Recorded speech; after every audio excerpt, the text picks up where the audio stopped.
And I don't say this to brag, but there's a message in this. If you're listening to Richard right now and you want success, okay, you listen to these hero stories, you got blood dripping from your teeth, you want it so bad, listen up, okay? I was successful, but I was unfulfilled. Tony Robbins calls it the science of achievement versus the art of fulfillment. Achievement really is a science. If you want to learn multifamily, come see me in Denver. I promise you'll be glad you did. And you'll have the blueprint to go. You just got to go take action. That's a science. But fulfillment is an art. You've got to find out what juices you, and so, maybe it's children like me or the elderly or animals or the environment, whatever it is. Bring that into your life right now. Give back in some way right now. Don't say, I'll do it when I have money. No, you can always give your time. Here's why. You'll be happily achieving instead of achieving to be happy. We've been taught to achieve to be happy.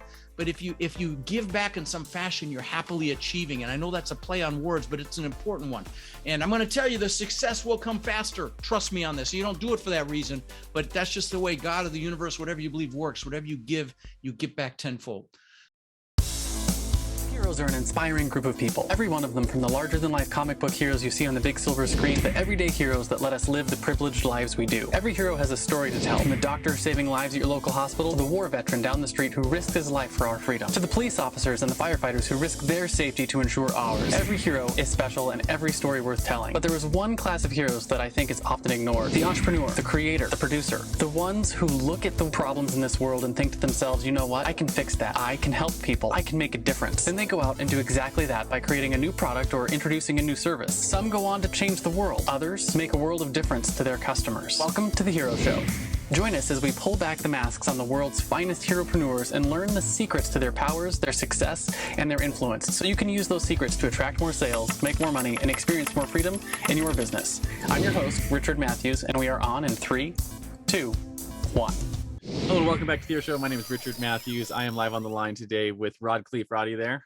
Yes, I am. Thanks for having me, Richard. Let's have some fun today. Awesome. Glad to have you here. I know we were chatting just before we got on. You're out of Sarasota right now, right? Which is yes, sir. That's where our candle company is. So we're that's pretty close. We'll be back there at the end of the year.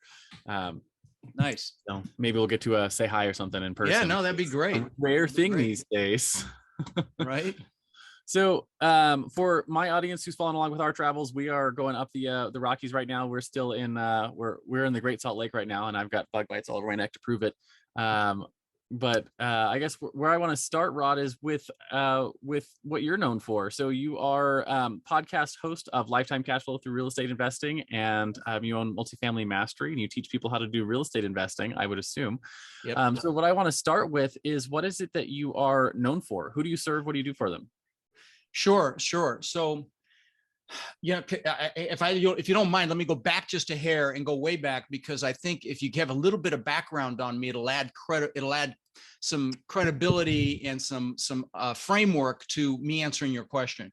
So, I immigrated to this country when I was 6 years old with my brother Albert, my mother's Vansha. I was born in the Netherlands, Holland, wooden shoes and windmills. And we ended up in Denver, Colorado, and we really struggled initially.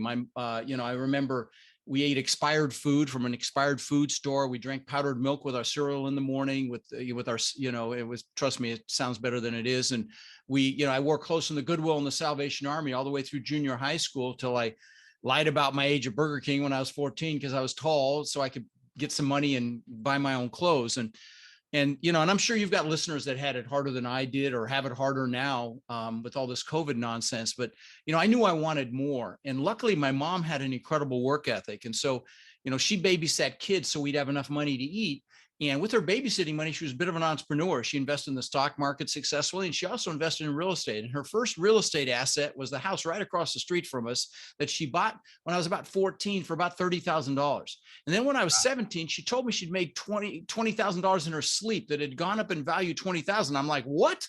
Screw college, Mom. I'm getting into real estate, and so I got into real estate right when I turned 18. I was actually a real estate broker, which you could do with education back then. And now they got smart and you need some experience before you can have your own office. But I was a broker. And so my first year in real estate, I maybe made about $8,000. My second year, maybe $10,000 thereabouts. Again, this is 44 years ago. But my third year, I made over $100,000. And so what happened between year 2 and year 3 that caused me to 10x my income. And this is what I'm known for. I'm answering your question with this framework. So, what happened was I met somebody that taught me about the importance of mindset and psychology, and how truly 80 to 90% of your success in anything is just that, your mindset and your psychology. Only 10 to 20% is the real estate knowledge that, I teach on my podcast or at my live events. If it was just the knowledge, and there'd be a bunch of wealthy librarians and college professors out there. You actually have to take action with the knowledge. And fast forward to today, I've owned a couple thousand houses that I've rented long-term. I've owned thousands of apartment units. In 2006, my net worth went up $17 million while I slept. And you might say, wow. Well, I said, wow. And I thought I was a freaking real estate god. And, my head got so big, I could barely fit it through a door. And how, when that happens, God might give you a nice little smackdown. Well, that was 2008 and 9 for me. I lost $50 million in 2008 and 9. And so what I'm known for is talking about the mindset and the psychology it took to have 50 million to lose in the first place, but then maybe as important or even more important, the mindset it took to get back to the success that I'm blessed today. So we can take that any direction you like, Richard.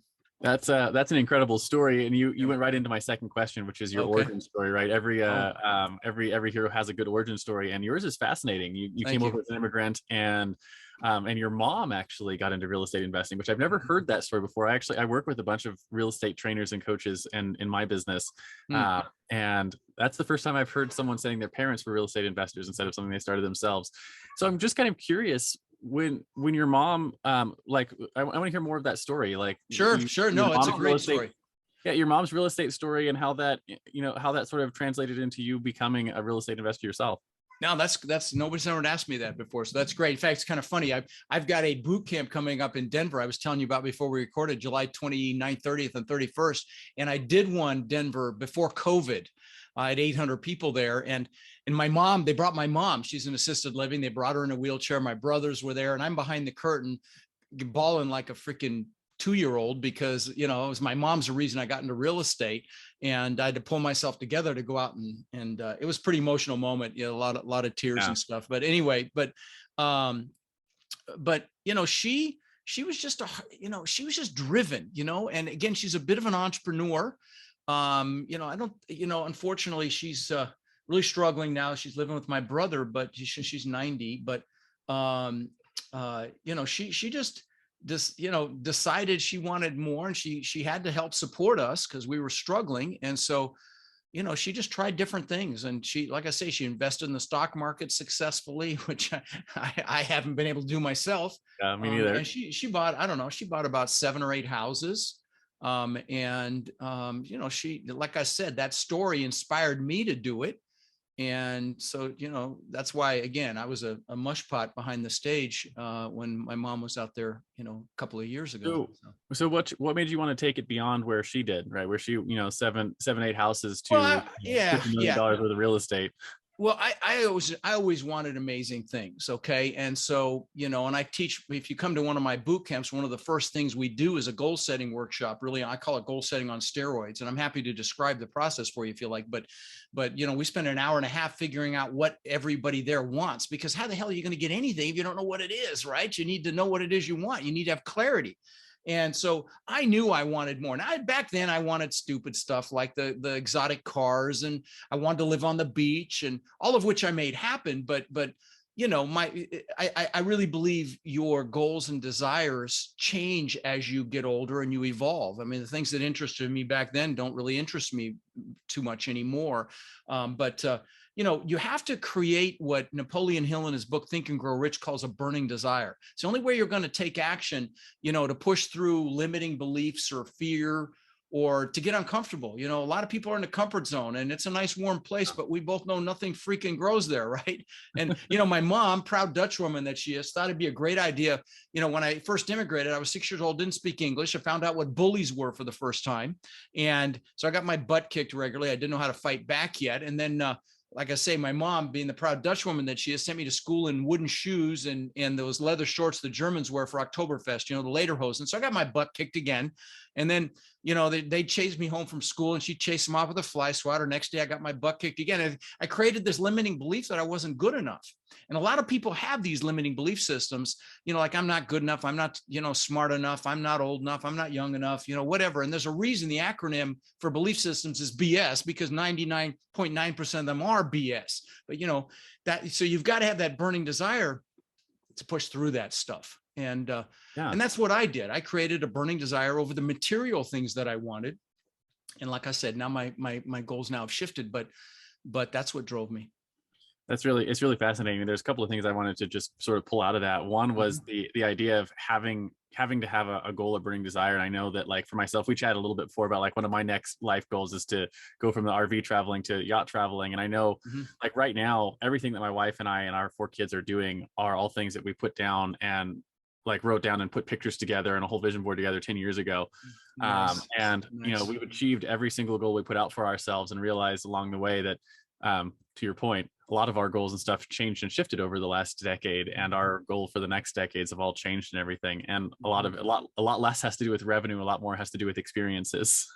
Well, that's fascinating. And you know what, and same here, and also giving back, like I've got a green screen here, but you can see on the wall behind me, hundreds of thank you cards. The whole wall behind me is covered with them, from students. And I've been teaching only about 4.5 years, but that's been a big part of what I do now, and a big driver for me. My students, my coaching students now owns, I don't know, somewhere over 60,000 units. And again, I've only been teaching a little over 4 years. So I'm really proud of that. Yeah, that's amazing. Yeah. So the other thing I wanted to just sort of pull out of that story was the idea that you have, not just that you have goals and create burning desire, but you have a framework for them. So if you would, I would love to hear. Oh, let me describe it. But by the way, if you DM me, if you're listening and you DM me on any social channel, my team's even got me on TikTok now. Couldn't spell TikTok 4 months ago, but I've had videos go viral, 700,000 views for my little multifamily space. I'm kind of interesting. But my point is, if you DM me on any social channel, I did this on January 1st. I usually do it around the 1st or the 2nd of the year, depending on what day it falls on. But I did it on January 1st with music, with a guide you can download that you can follow along with. So if you DM me, I'll send you the link to that. Just say, could you send me the goal setting session? I'll send that to you. But, and I'm on every social channel, but let me describe it. So pick an hour when you have a lot of energy. Make sure you're well hydrated, which it sounds like I need. Yeah. I got mine here too. And don't do it right after a big meal. And sit down and write down everything you could ever possibly want in life, all the stuff. And there's nothing wrong with stuff. We need stuff. That's how we share experiences with people, with our stuff. And so the houses, the cars, the boats, the jet skis, the planes, in your case, the RVs, the yacht, ultimately, whatever it is. And by the way, take the lid off your brain. If you want a yacht, a private island, a jet, you write it down. That starts the process. And what the process that it starts is it triggers something in your brain called your reticular activating system. And that's that subconscious filter. You're not aware of it consciously, but it points your brain in the direction, or points you in the direction your brain thinks you're interested in. And I suppose the greatest example of that is when you first buy a car. You never really notice them that much before. Then you buy it and you see them everywhere. Were they there before? Of course they were. That's your reticular activating system. So write down all the stuff. Write down how much cash flow you want from your investment, say in 3 years and 10 years, how much cash you want in the bank in 3 years and 10 years, and then once you can't think of another material thing, write down everything you want to do in this lifetime. So it's not just the stuff, it's everything you want to do, be, and have. And so, maybe the places you want to travel. Behind my green screen here, I've got a travel vision board, and so write down those places. Maybe you want to write a book. I've got a friend climbing every mountain over 14,000 feet. I think he finished actually. I jumped out of a perfectly good airplane a few years ago. I'll never do it again, but it's off the list. So that's the kind of stuff. Write all that stuff down too, all that bucket list stuff. Then once you can't think of another thing there, write down everything you want to learn in this lifetime. You want to learn a foreign language. You want to learn a culture. You want to learn a skill. Write that down. If you want to learn multifamily, for God's sakes, come spend 3 days with me in Denver at the end of July. I'll tell you how to do that. I'll give your peeps a hell of a deal if they're interested. But the point is, write that stuff down. If you want to, and then once you can't think of another thing, write down who you want to help. Here's why. We'll do more for others than we'll ever do for ourselves. And again, so write down, like I bought my parents a house here on a canal when my dad was alive, bought him a car, took him on cruises. Who do you want to do things for? Write that down. Because again, this is the fuel. This is what's going to get your butt up out of bed early in the morning, stay up late, work Saturdays, to grind for a few years like most people won't, so you can live the rest of your life like most people can't. Okay, so this is that fuel. So once you can't think of another thing, by the way, if you're analytical, don't stop and analyze it. You can always scratch it out later. Just keep that pen going, okay? Write down everything you can think of. Okay, once you're done, there's a couple more steps. You need to put a time limit on each goal. And again, don't overthink this. Just guess at it. How many years? Put a 1, a 3, 5, even a 10 or a 20. Recognizing that as human beings, we'll overestimate what we can do in a year, and we massively underestimate what we can do in 5, 10, 20 years. I'll give you an example of this. And again, please know, I'm going to give you some personal examples. I am not bragging because, again, most of this stuff doesn't interest me anymore. I just want to inspire you. So when I lived in Denver, I always knew I wanted to live on the beach, okay? And I would visualize the palm trees and the sand and the surf and all of that. And 20 years later, I built this $8 million, 10,000 square foot mansion on the beach. And the reason I say that is because that was unthinkable really when I was 18, but I imagined it and I visualized it and I made it happen. And so, and I know you're a kindred spirit in this. If you've got vision boards, Richard, I know you're totally on board with what I'm talking about here. And you could call it prayer, however you want to manifest these things into your life, because it works. So anyway, so take the lid off your brain, write it down, and put a time limit on each goal. Then I want you to pick your number one goal. I mean, that goal, when you get it, you're like, oh my God, you've arrived. That goal, put that on another piece of paper. And if there's 2 or 3 that are equally exciting, just pick one. It won't matter for what we're going to do next. So you got your number one goal. Then I want you to pick your top 3 one-year goals. Okay. So you've got your number one goal and your top 3 one-year goals, and put some room in between them because there's another step. Okay, now we'll tell you, once you've got that done, you are ahead of 99.9% of the people on the planet that spend more time planning a freaking birthday party than they do designing their lives. This is designing your life. But I want to take it a little further, because the goals are super important. But the reason you want the goals is much more important. So you need to put a paragraph under each goal why it's an absolute must for you to achieve it. And I want you to use emotionally charged words when you're writing the description. So I can show my kids what amazing abundance looks like, or what incredible success looks like. So I can show my husband or wife what it means to live a life of unbelievable freedom. So we can have the freedom to do whatever we want, whenever we want, wherever we want, bring whoever we want, whatever's going to juice you, write that down. Okay. And then once you've got some reasons why under each one of those goals, I want you to spin it. And I want you to put some pain in there and make it hurt if you don't achieve the goals. And here's why. Because as human beings, we'll do more to avoid pain than gain pleasure. And again, this is the fuel to get your butt up to make this happen. Okay. So you might put, if you don't get the goals, so I don't feel like a failure, so I don't fail my kids, so I don't fail my husband or wife, so I don't live a life of regret. There was this nurse in Australia, Richard, who was a hospice nurse, and her name was Bronnie Ware, and she asked her patients, right before they were going to die, do you have any regrets? And she wrote a book about it. It's called The 5 Regrets of Dying. You know what the number one regret was? Not living the life I could have lived, living someone else's life, not doing what I know I'm capable of. I can't think of anything worse than that. So this is what helps you prevent that from happening, right? So the last thing, once you've got your positive, negative reasons why, is you need to either make declarations, get pictures, get vision boards, do whatever you do to get this stuff in front of you. And I'll give you some examples of this. A great public example is Jim Carrey, the actor, comedian. He wrote himself a check for $10 million when he was flat broke.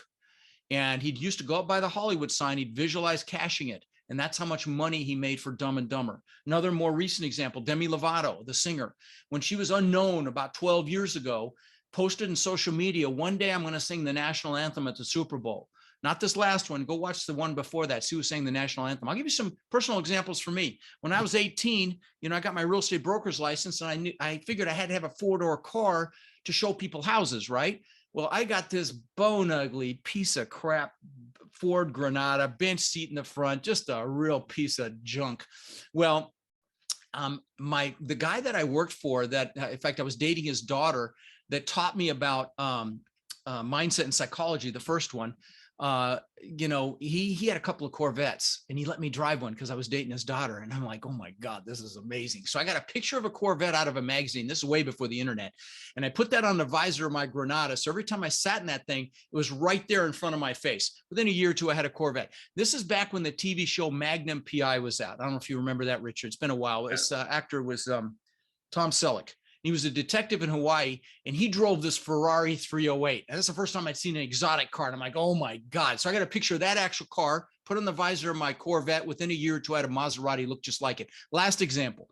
I'm the guy that always wanted a Lamborghini. Okay. I had the posters in my room. Back then it was the Lamborghini Countach. What was interesting is when my son was 9 years old, he collected models of exotic cars. And he had about 30 or 40 of them, you know, the Ferraris and the McLarens and the Porsches. And he had a Lamborghini model of the exact same color and style that I ended up getting, which I wrecked. But anyway, so in fact, let me show you something. You say you put these on YouTube, right? This is my planner. Yes, I'm a dinosaur. I use a digital planner. I mean, a paper planner. I don't use a digital planner, but in the back of this thing, I've got pictures that have been in here for 22 years. Now they're all dog-eared in plastic. The first pictures are my gratitude pictures. If you can't see this, they're pictures of my kids when they're young. My kids are 30 and 26 now. So they're my gratitude pictures. Why? Because everything you manifest into your life, you do it through gratitude. When you do it, if you're praying or if you're just visualizing it all, that's the foundational emotion you need to use to bring this stuff into your life. And so got the gratitude pictures. Then I've got pictures like this top picture looks just like that house I had on the beach before I built it. I had 10-foot high glass like that, 80 feet long travertine floors. What's crazy, this bottom pictures here, you can see the white wall in those pictures, the stone wall. Look behind me. That's my backyard now. I live in a compound now, same stone wall. I've got 6 buildings. I've got a big main house, a 2-bedroom guest house on the water, a media building with a video studio that I built because I had to go virtual with my events back when COVID hit, and just incredible place, big exercise facility. And because God's got a sense of humor, see, I lost that big house, the mansion I was telling you about in all the craziness. And it's literally right across the bay from me. So I see it every day when I look out my backyard. But then, I've got pictures of, stupid crap like watches. I got a few $100,000 worth of watches. That's still a vice. I'll be honest, that I still love. But then, the Lamborghini before I ever got it, the Rolls Royce, the Bentley, all this stupid crap I thought was important that I got at one time. So again, replace this with what you want, but get pictures, put them around you, put them on your screensaver, put them on your wall, put them on vision boards, because it freaking works. Right, Richard? Yeah. I was gonna say just like some examples from my own life. One of mine was I wanted to take my kids to see all 50 states. My daughter is going to be 3, and by the end of summer, she'll have been to all 50 states. Wow, that's crazy. You are a real adventurer. It's funny. I spent 20 years following Tony Robbins around the planet, and every human has we have driving forces in our lives. Things that describe our most prevalent emotions and desires. And for you, it's got to be adventure, brother, because that's definitely. I was like, I could tell you like some of the stuff, and a lot of the stuff was on my vision board, but I've stood on all 4 quarters in the United States, and we've seen like for one of our anniversaries this last year or the year before, my wife and I got to see the transient orcas up in Seattle, Washington, and we got to swim at the Tarpon in Florida, and we've stood on the battlefields in Gettysburg, and like our kids got to handle the what do you call them, the cannonballs at the Alamo. And like yesterday, my son comes up to me and he was all super excited because they were talking about erosion in the geology class. And the example they were using was the Narrows Canyon in Zion, which we hiked last week. And he was like, I was in there. I was in the Narrows, like hiking through that. And that's what our class was about this week. Your kids their IQ is going to be off the chain because of these experiences. What an incredible gift to your kids, honestly. Yeah. So I completely I love your framework. It's pretty much exactly how I've gotten everything that I've gotten in my life. We have obviously vastly different desires that we've sure. It still works, right? It works. Doesn't matter what you want if you the principles apply. And like in most mornings I'll sit in that recliner behind my green screen here, and I'll just do gratitude for the things that I already have. My incredible supermodel, beautiful wife, more beautiful on the inside than the outside, my kids, my foundation, my coaching students. And then I'll do gratitude for the things that I want as if I already have them.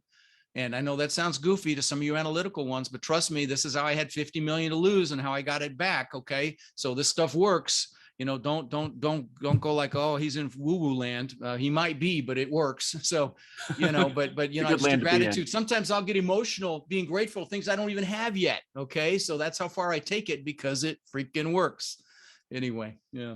So I want to shift gears a little bit and talk about how that might apply to your superpowers, right? Every iconic hero has a superpower, whether that's their fancy flying suit made by a genius intellect or the ability to call down thunder or super strength. In the real world, heroes have what I call a zone of genius, which is either a skill or a set of skills that you were born with or you developed over your career that really help you to slay the villains in your client's life. So, and the way I like to frame this for my guests is, if you look at all the skills you've developed over the course of your career, there's probably a common thread that ties all of those skills together. And that common thread is probably where you find your superpower.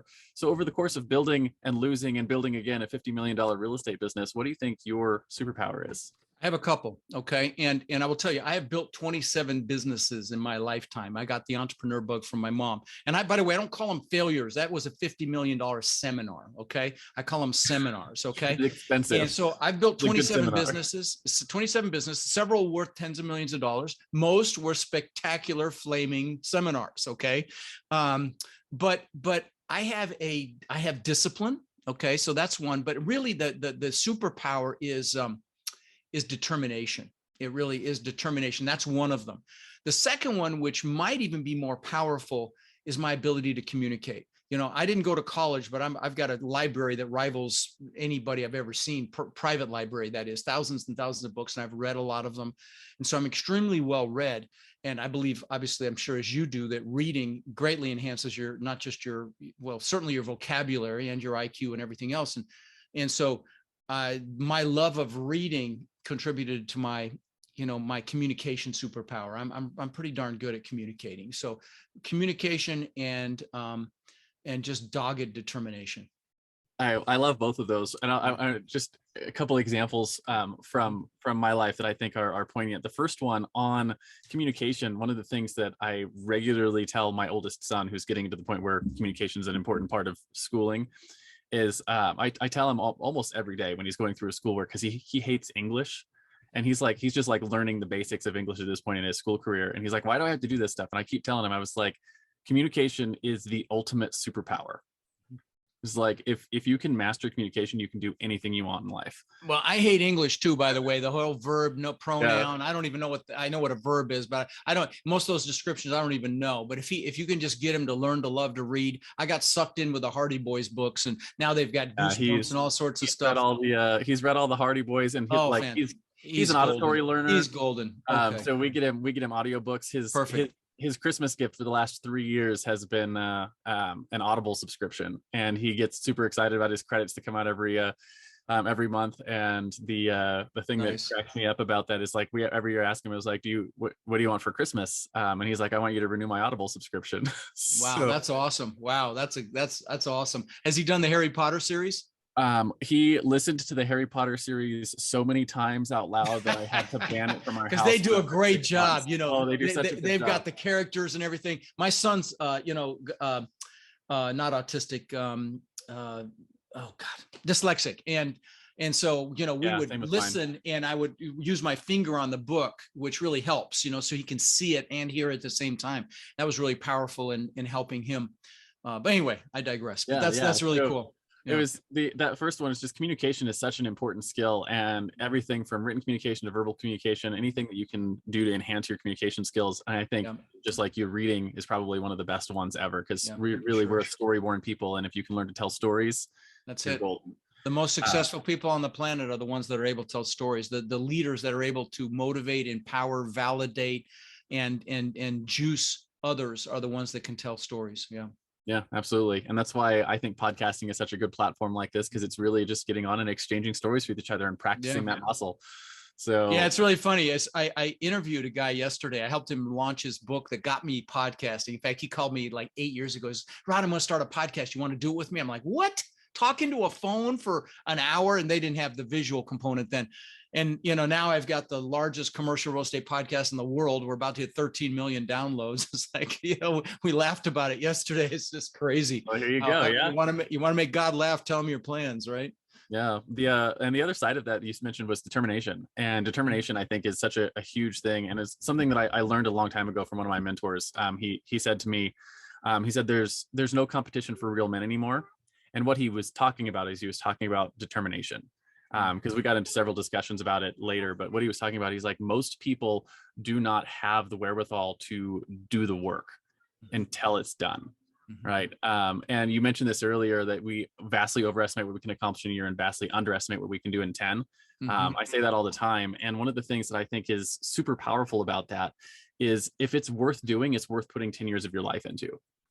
Right. Absolutely. And most people don't look at things like that, and they hop from thing to thing. They want the pill. They want the diet pill. You know, they think, you know, it takes some work, but it's freaking worth it. Now, it doesn't take 10 years. You know, I've got scores of students that have retired from very high paying jobs in 3 or 4 years. In fact, 2 or 3 in some cases.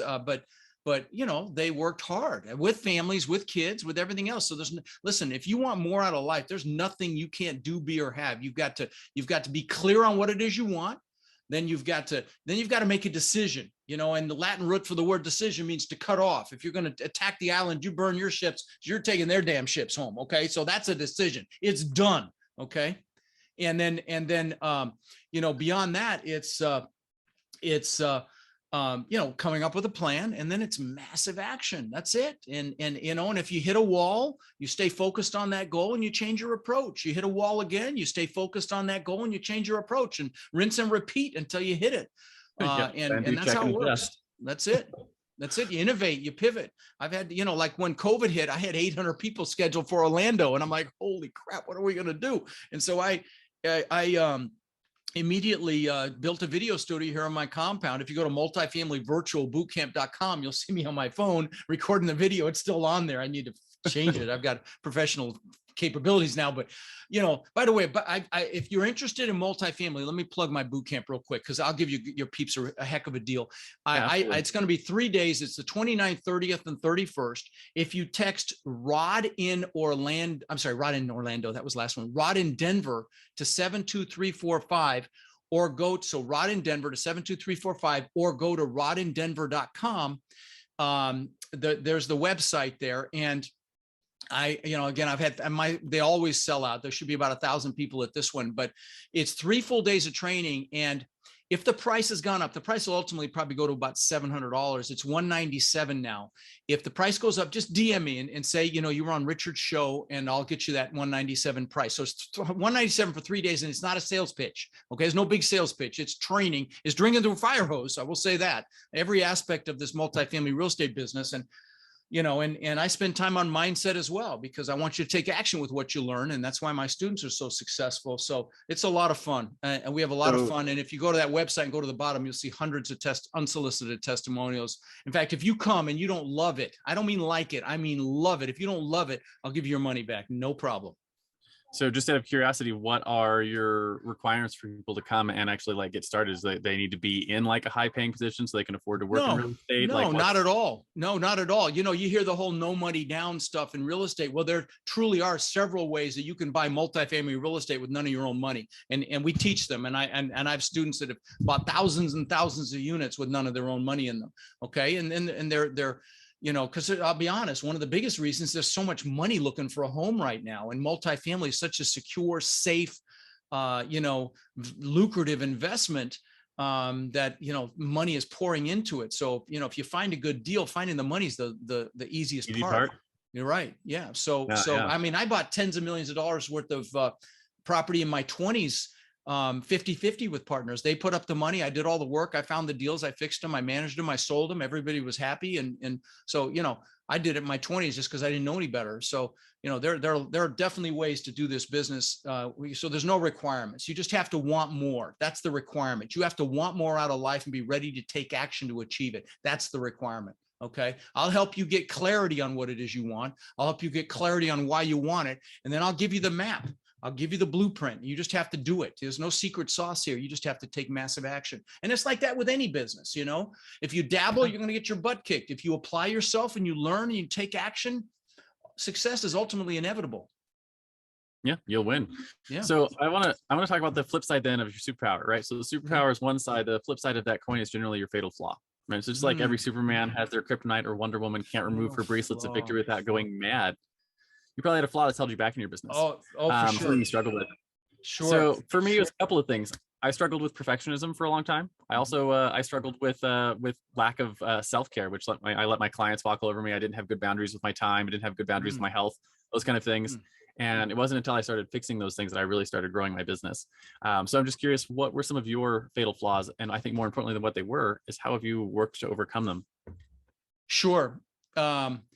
Yeah, the perfectionism, I get that with my students a lot. And it's very often fear, fear of failure. So they've just got to check. In fact, a lot of my students are very analytical. I get a lot of very successful people come out of the IT space, engineers, doctors, so on and so forth. And they have to check off every single box before they take action.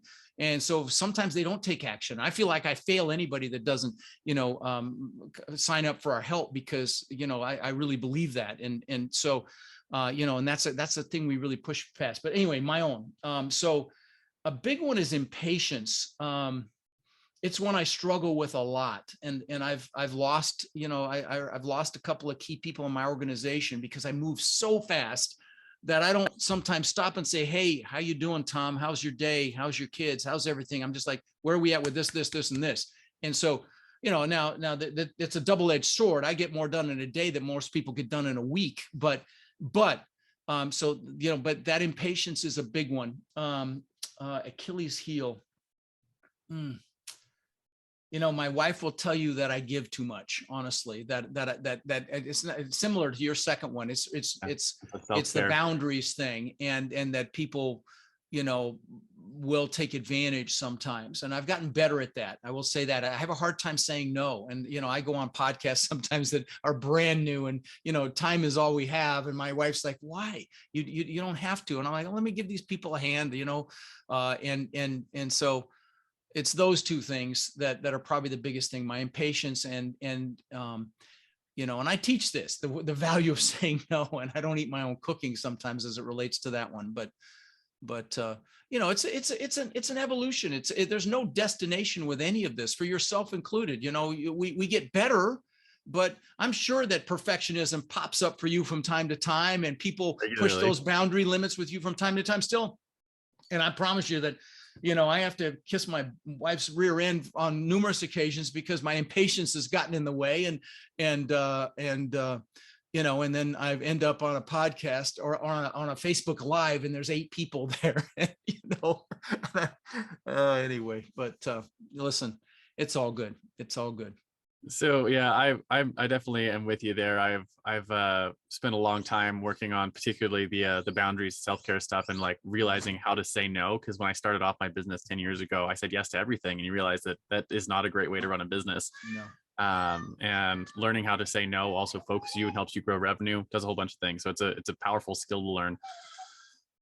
So I want to talk then a little bit about your common enemy, right? Every superhero has their arch nemesis, something that they're constantly having to fight against in their world, right? In the world, this takes a lot of forms, but we like to put it in the context of your clients, right? Your students that come to you, and it's a mindset or it's a flaw that they're constantly fighting to overcome.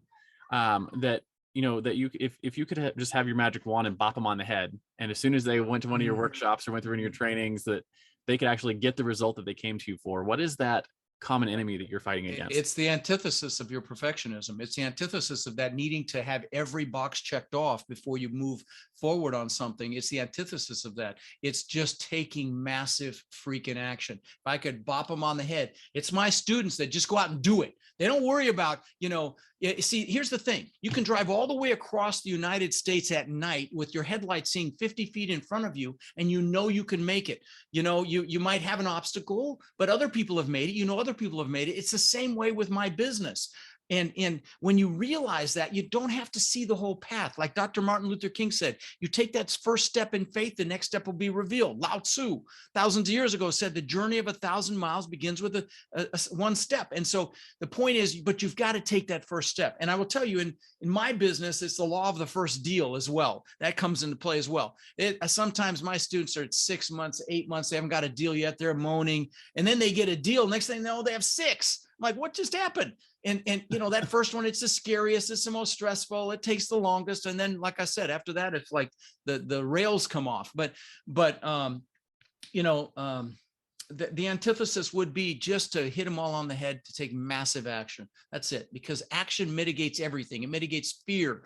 You push you. Yeah, you might have some seminars. That's okay. We fail our way to success, honestly. Like I told you about my experience, I got to meet the billionaire owner of Spanx, Sarah Blakely, the women's undergarments, hold everything together, right? She started with $5,000 and she just sold it for several billion, I think. But she told me at a mastermind that we both went to that her dad used to ask her once a week, what have you failed at this week? Her and her brother. And I thought, what a fantastic question to ask your kids. You need to write that one down, Richard. That's a great one, to not fear failure. My kids are too old for that now, but oh, what a great question to ask your kids so they don't fear failure.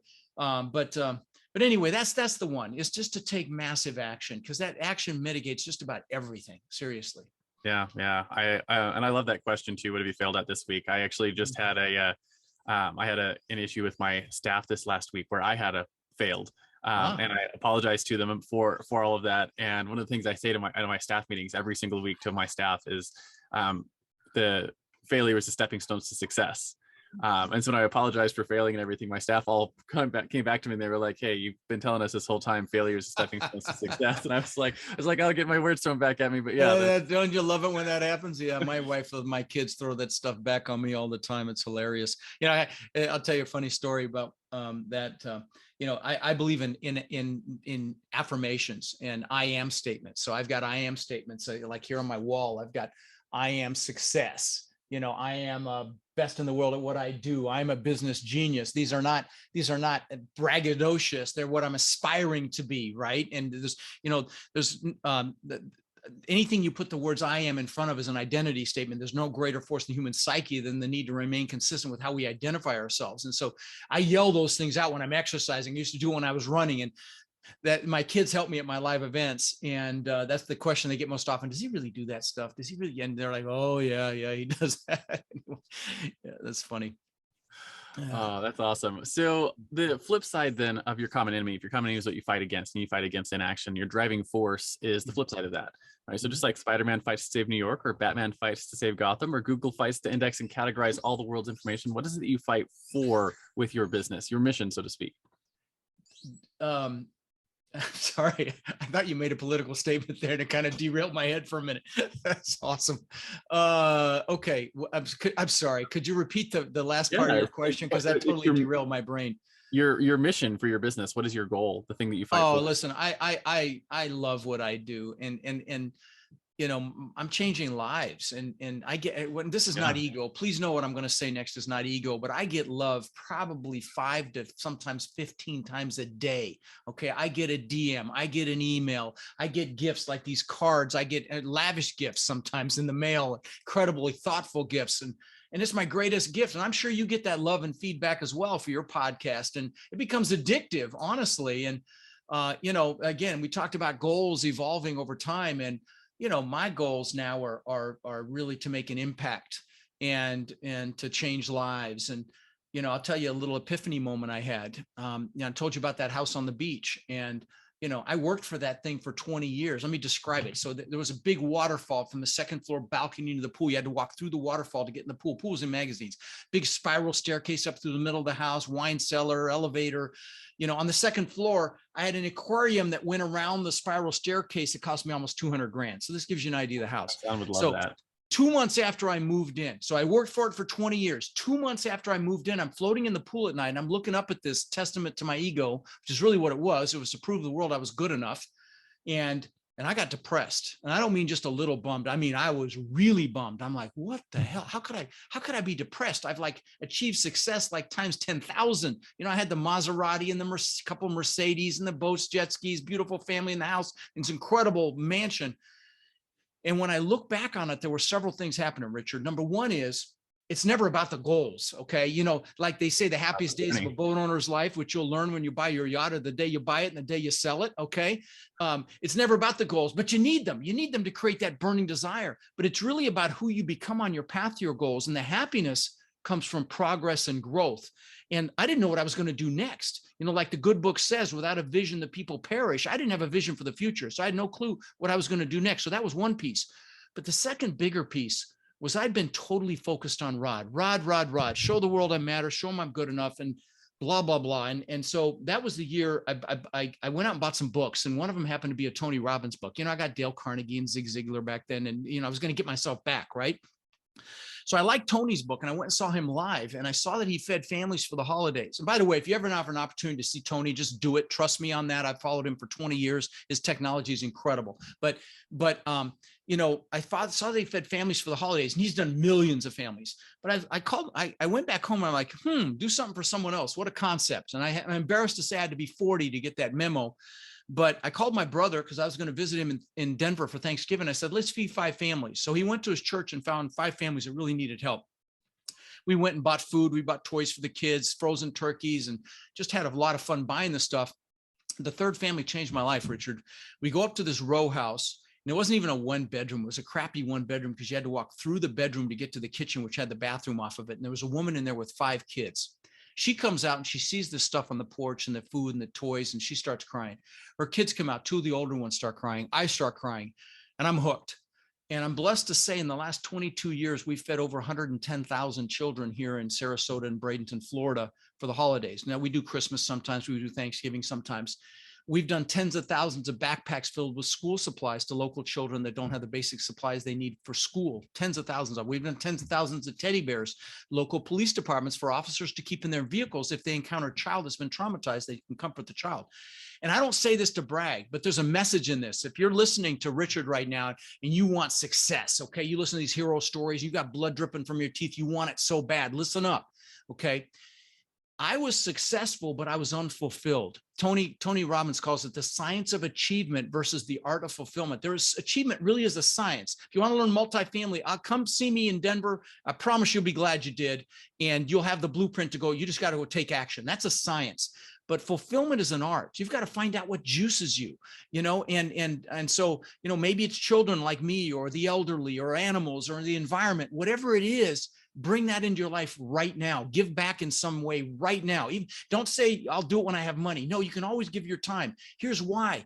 You'll be happily achieving instead of achieving to be happy. We've been taught to achieve to be happy. But if you give back in some fashion, you're happily achieving. And I know that's a play on words, but it's an important one. And I'm going to tell you, the success will come faster. Trust me on this. You don't do it for that reason, but that's just the way God or the universe, whatever you believe works. Whatever you give back tenfold. So anyway, that's awesome. I love that. I know we're not at your level yet with our business, but I know one of the things that my wife and kids and I all do every year at the beginning of the summer, beginning of the school year, is we go out and we do the same thing. We each of our kids buys a backpack and fills it up with the cool school supplies, and we go and they each go and donate a backpack because we have more than we need, so we give back. Nice. That way, which is, that's small potatoes at this point, but we do the same thing. All of my businesses have.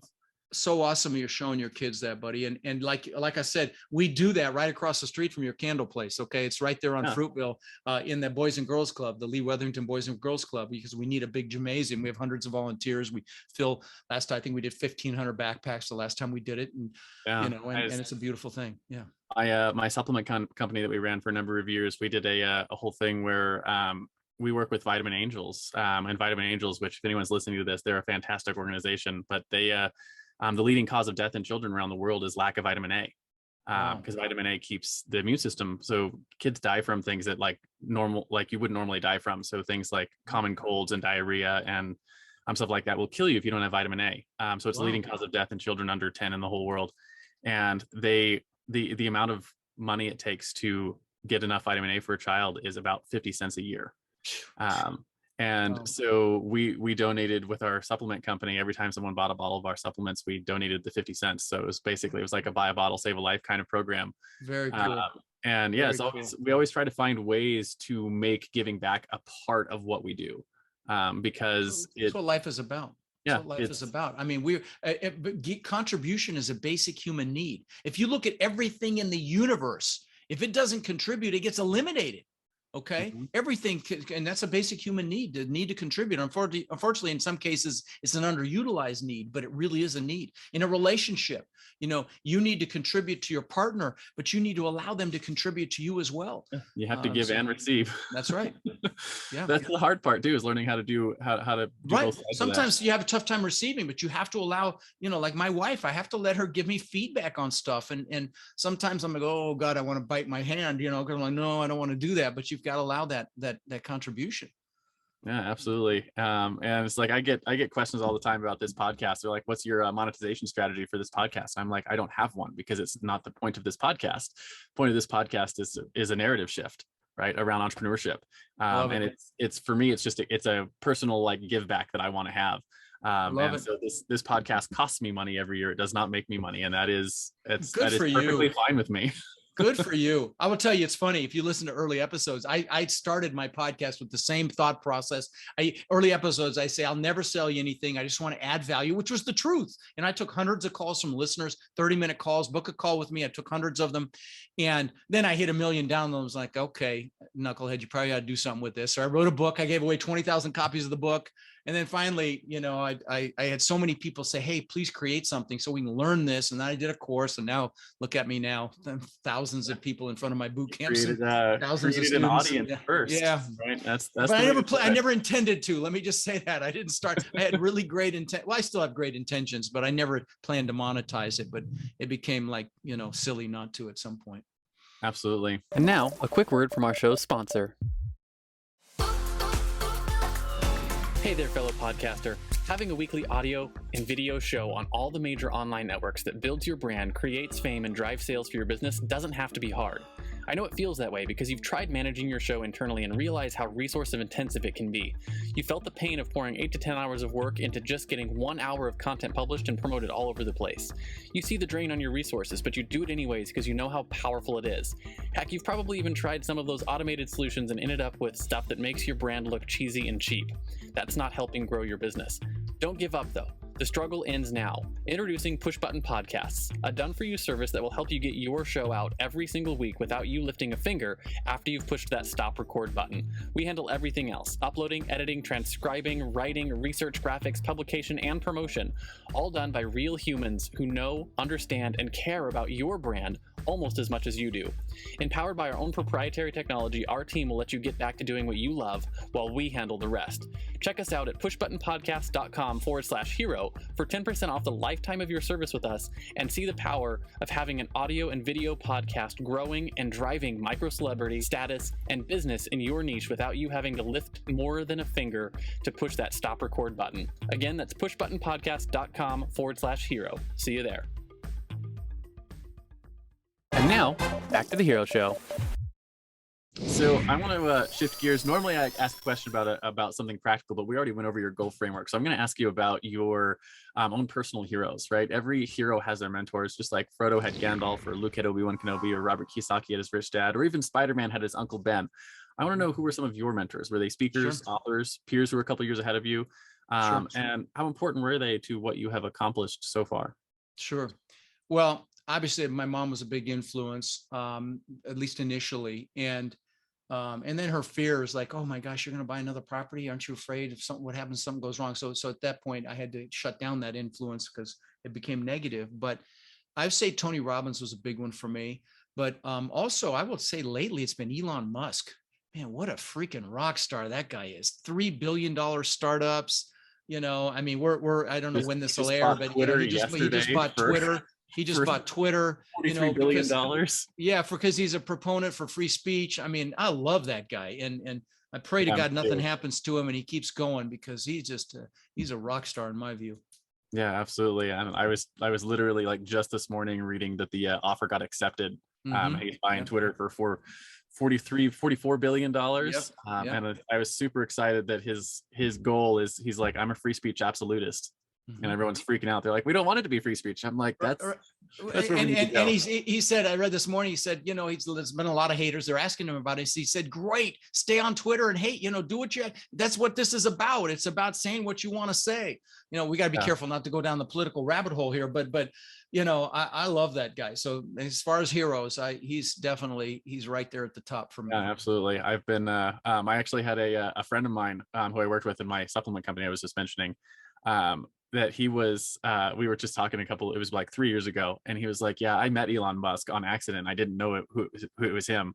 And so they were in Malibu. He was at some sort of event and they were sitting down at the bar drinking, and Elon Musk was the keynote speaker, but he was just sitting next to a friend of mine, and chatting with him and drinking, and he didn't know who he was. Like, didn't recognize him. Like, who Elon Musk is, but he didn't know his picture, like his face. Right. And then when they called him to the stage and he stood up, and he was like, I was just having a beer with Elon Musk. Didn't even know it. Oh, that's crazy. I love it. So love it. That's fun.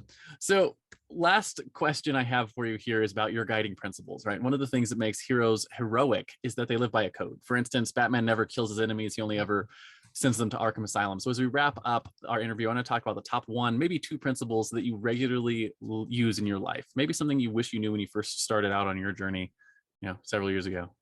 Sure. Well, I will tell you, in my company, we have a code of values, and they're values based on the acronym family. Okay. Now, the first one, which didn't fit at the top of the list, is integrity. To do what's right, no matter who's looking, and even if it hurts. But I'll give you what all the family stands for. The F stands for family and fun, that we're a family and we have fun doing what we do. The A is for authentic. I will tell you, I drop, profanity, and I'm authentic. My boot camps, you'll see me in flip-flops and jeans and a t-shirt. That's it. I did my first one in a suit, and I said, I can't do this. I'll never do it again. So that's a word that used to describe me a lot, because I'm pretty transparent, actually to a fault. The M stands for massive action. Okay. We take massive action. Again, the I is for integrity. The L is for love. We love what we do. We do it with love. And then the yes is yes to evolution and innovation. Every business is nothing really but marketing and innovation. That's a Peter Drucker quote. And, yeah, absolutely. and that's definitely our business. We're constantly looking to make it better. In fact, I just sent an email to a whole bunch of my students, and I said, hey, what would you like to train? Because, for me, I'm redundant if I'm the one always do the training, and you can give a different spin on these different topics. Literally just sent the email to about, 100 of my students that are successful, that I feel like could teach. Because I'm always trying to make it better. I've written literally a dozen books. You can see them here, dozen books that I give away for free about this business, because we're always trying to make it better. So that's innovation. So I say the top 2 for me are probably integrity, do what's right, again, even if it hurts, and innovation. Yeah, absolutely. I love that. I run my business. I love your family acronym. I have pretty much all the same values for our company, but I don't have a cool acronym for it. I'm probably going to steal that if you don't mind. Please. It's on my website. It's on my website under the About. It's at the bottom of the About, and I did a video about it as well. Yeah, no, and it's important with a company that you remind everybody of those values, and that we operate from those values. And if we do something that doesn't fit into those values, then it needs to be nixed or certainly looked at. So. Yeah, that's one of the things we do at the first topic at our every staff meeting we do is just a review of our company values. Yep. So anyways, I like your acronym for it. It's better than what I'm doing. So to the point of innovation, we'll innovate and use yours. Love it. Or I guess it would be more every great idea is emulated. Okay, there's no new stuff out there. Very little anyway. It's been taken and it's been improved. But that is really a wrap on our interview. But I do finish every interview with a simple challenge. I call it the Heroes Challenge, and I do this to help get access to stories that I might not otherwise find on my own. So the question is simple, right? Do you have someone in your life or in your network that you think has a cool entrepreneurial story? Who are they? First names are fine. And why do you think they should come share their story with our audience here on the show? The first person that comes to mind for you. Oh God.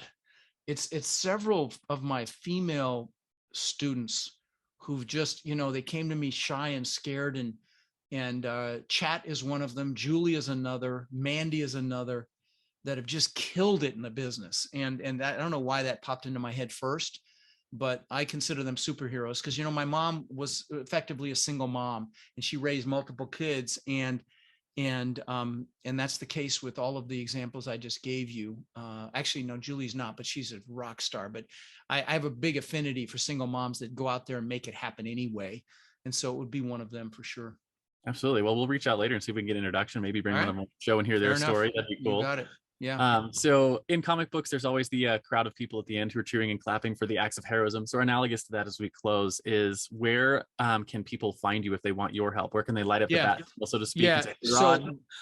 So go to realestatewithrod.com, and I just realized what time it is. I'm actually up against a hard stop. Realestatewithrod.com is a bet, because nobody can spell my name. RodKleif.com is hard to spell. So just go to Real Estate with Rod. You get to my website. Everything you need is there. Or you could text Rod to 72345. You'll get information that way. But check out my podcast. I do a clip every week called Own Your Power. It's truly about owning your power. It's 5 minutes, whether you like real estate or not. I'll juice you once a week if you give me 5 minutes. Okay. I promise you, there's music, they're motivational. There's hundreds of them there. I just did one today on the power of wisdom and how you grow your wisdom. Literally it's going live today, but every topic you can think of that's motivational, empowering, and self-actualizing is on those clips. So it's my podcast called Lifetime Cash Flow Through Real Estate Investing. And like I said, we're about to break 13 million downloads, so I'm really proud of it. Yeah. Awesome. That is really cool. So thank you again so much, Rod, for coming on this show. I appreciate hearing your story and getting a chance to. It's very much a pleasure to meet you, Richard. You're a fascinating guy, and your lifestyle is absolutely off the hook. It's so cool. So please ping me when you're in Sarasota. Would love to grab a meal or a cup of coffee at the very least. Okay? Yeah, absolutely. And thank you so much for coming on the show today. And do you have any final words before I hit the stop record button? No. It's just, guys, just go make it happen. If you want this and you know you deserve it, and don't be in the same place a year from now that you are right now, unless you freaking love where you are right now. Go make something happen for yourself. Absolutely. Thank you very much, Rod.